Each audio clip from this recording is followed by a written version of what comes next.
Assalamu alaikum, bonjour à tous, soyez les bienvenus dans une nouvelle vidéo. Aujourd'hui on va faire tous ensemble une séance d'Arabe Bilan. Alors je vais lire le texte, je vais essayer de l'expliquer et plutôt de le traduire en arabe. Je m'appelle Jad, je suis née à Fès mais j'ai grandi à Casablanca. اسمي جاد ازددت بمدينة فاس وكبرت grandi كبرت بمدينة الدار البيضاء. J'ai 19 ans, pardon, j'ai 19 printemps. Printemps ça veut dire on. يعني عندي أو عمري 19 ربيعا au compteur يعني بالضبط au compteur بالضبط. Plus quasiment autant d'années d'expérience. Quasiment يعني تقريبا. Plus quasiment autant d'années d'expérience يعني تقريبا عمري أو يوازي عمري يعني سنوات تجربتي. Il paraît que mes jambes m'ont porté bon gré mal gré. Il paraît يعني يبدو أو يظهر أن رجلي تحملني m'emporter تحملني bon gré mal gré عن طيب خاطر bon gré on peut dire عن طيب خاطر أو رغما عني malgré رغما عني jusqu'à mes 2 ans حتى عمر السنتين depuis ces poussettes puis fauteuil roulant من عربة الأطفال إلى fauteuil roulant c'est ça إلى الكرسي المتحرك. Cela ne m'a nullement empêché de côtoyer des écoles ordinaires ou bien ordinaires. هذا لم يمنعني للذهاب كوتوي يعني الذهاب إلى المدارس العادية. De défendre ma place dans une société de valides. والدفاع défendre الدفاع عن مكاني dans une société de valides, donc on peut dire une personne handicapée, au contraire c'est une personne valide. يعني إنسان معاق valide ضد ديالها valide يعني سوي ليس لا يعاني من أي إعاقة. En somme يعني بالمجمل de mener aujourd'hui une vie des plus normales à mes yeux يعني أحاول أن أعيش الآن حياة الناس العاديين à mes yeux في نظري. Enfant, je me passionnais déjà pour la lecture يعني كطفل عندما كنت طفلا كنت أحب القراءة. Je me passionnais déjà pour la lecture. Le nombre de pages, de tomes ou l'épaisseur des bouquins ne me frayait guère. يعني عدد الصفحات المجلدات سمك الكتب l'épaisseur سمك الكتب les bouquins ne me frayait guère. لا تخيفني بالكاد لا تخيفني لا تخيفني يعني guère لا تخيفني ne guère c'est par exemple ne pas. Pendant mon adolescence est subjuguée par les classiques indémodables de la littérature française. Pendant mon adolescence, في مراهقتي est subjuguée كنت معجب par les classiques indémodables de la littérature بالأدب الفرنسي الكلاسيكي الخالد indémodable الخالد يعني الذي لا يموت. Je me sentais même naître une âme d'artiste. أحسست أن روح الفنان ازدادت في مثلا روح الفنان une âme d'artiste. L'envie d'écrire carrément un livre avait germé petit à petit en moi. الرغبة في كتابة كتاب carrément بصراحة avait germé petit à petit en moi. نبتت بداخلي شيئا فشيئا أو بدأت تنبت بداخلي germer بدأت تنبت بداخلي شيئا فشيئا. Mais toute tentative s'estompait aussitôt car paradoxalement je restais assis quoi devant ma feuille blanche. ولكن أي محاولة كتابة تبدأ تتلاشى paradoxalement يعني بشيء ولا نقول paradoxalement يعني شيء متناقض يعني au contraire ou bien contrairement je restais assis quoi يعني coincé يعني أبقى coincé on dit coincé quoi devant ma feuille blanche أمام ورقتي البيضاء.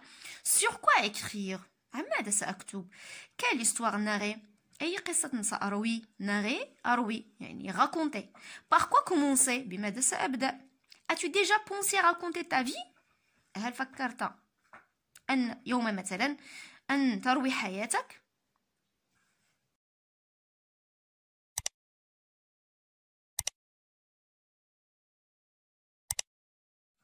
Passons maintenant à la compréhension. Donc, on a qui a écrit ce texte. Observez bien la couverture du livre. Donc, sur cette couverture est figuré le nom de l'écrivain ou bien de l'auteur. Ça veut dire celui qui raconte l'histoire.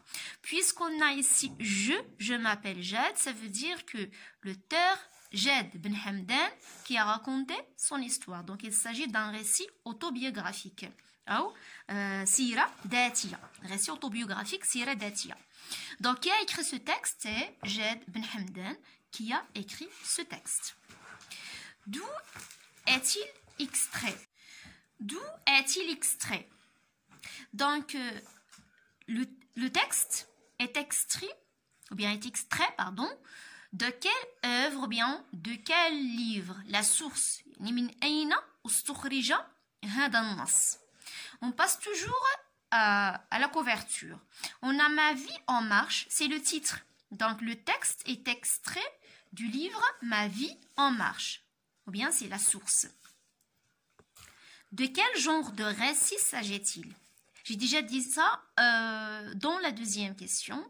Lorsque j'ai dit que je suis Jad, je m'appelle Jad, c'est Jad qui raconte son histoire en utilisant le pronom je. Donc, il s'agit d'un genre autobiographique. Donc, c'est un récit autobiographique. Ou Sira Datiya. Dégage les informations personnelles suivantes. Le nom. Donc, c'est qui a raconté l'histoire? On a déjà vu ça dans le texte. C'est Jad. C'est Jad qui a raconté l'histoire. Donc, le nom, c'est Jad. L'âge. Donc, on a déjà j'ai 19 printemps. Donc, il a 19 ans. Lieu de naissance. Dans la première phrase du texte, il y a je suis né à Fès, mais j'ai grandi à Casablanca. Donc, lieu de naissance, c'est Fès. Le narrateur souffre d'un handicap physique. Relève du texte une phrase que l'on montre. Rawi yu'ani min i'aqa badaniya. Un handicap physique, i'aqa badaniya. Relève du texte que l'on montre. Donc, istakhrij min an-nass ma yadullu ala hada. Donc, on a déjà dans le texte, c'est poussette puis fauteuil roulant. Voilà, donc c'est la phrase qui montre que le narrateur souffre d'un handicap physique. Quels sont ses goûts et ses préférences? Ça veut dire ce que le narrateur aime, les goûts, et ce qu'il préfère. On a dans le texte aussi, enfant, je me passionnais déjà pour la lecture. Je me passionnais, ça veut dire j'ai aimé. C'est bon? Donc, elle aime la lecture. La lecture, c'est son goût. On a aussi ici l'envie d'écrire carrément un livre avait germé petit à petit en moi. Donc, mais il préfère l'écriture. Donc, il aime la lecture, il préfère l'écriture. Voici les réponses. C'est Jad qui a écrit ce texte. Il est extrait, il est extrait du livre Ma vie en marche. Donc, c'est un récit autobiographique. Le nom, c'est Jad. L'âge, 19 ans. Lieu de naissance, Fès. Le narrateur souffre d'un handicap physique, ce que l'on montre dans le texte, et depuis ses poussettes puis fauteuil roulant. Quels sont ses goûts? Il aime la lecture. Ses préférences, il préfère l'écriture. On passe maintenant à la langue et communication. Trouve les énoncés qui correspondent aux situations ci-après. La situation, on a 3 situations. Un agent de police localise un lieu que cherche une vieille dame. Voilà, donc c'est un agent de police qui va prendre la parole, c'est lui qui va parler. C'est lui qui va prononcer donc cet énoncé. Un agent de police localise, donc il va localiser un lieu, imaginez un lieu que cherche une vieille dame. Donc qui va parler, c'est l'agent de police. Un candidat dans un jeu télévisé parle de ses goûts et de ses préférences. Mutabari, un candidat mutabari dans un jeu télévisé, parle de ses goûts. Donc c'est le candidat qui va parler de ses goûts et de ses préférences, ce qu'il aime et ce qu'il préfère, ce qu'il n'aime pas aussi. Un guide touristique porte un jugement valorisant sur l'oasis de Zagora. Donc un guide touristique, مرشد سياحي, porte un jugement valorisant.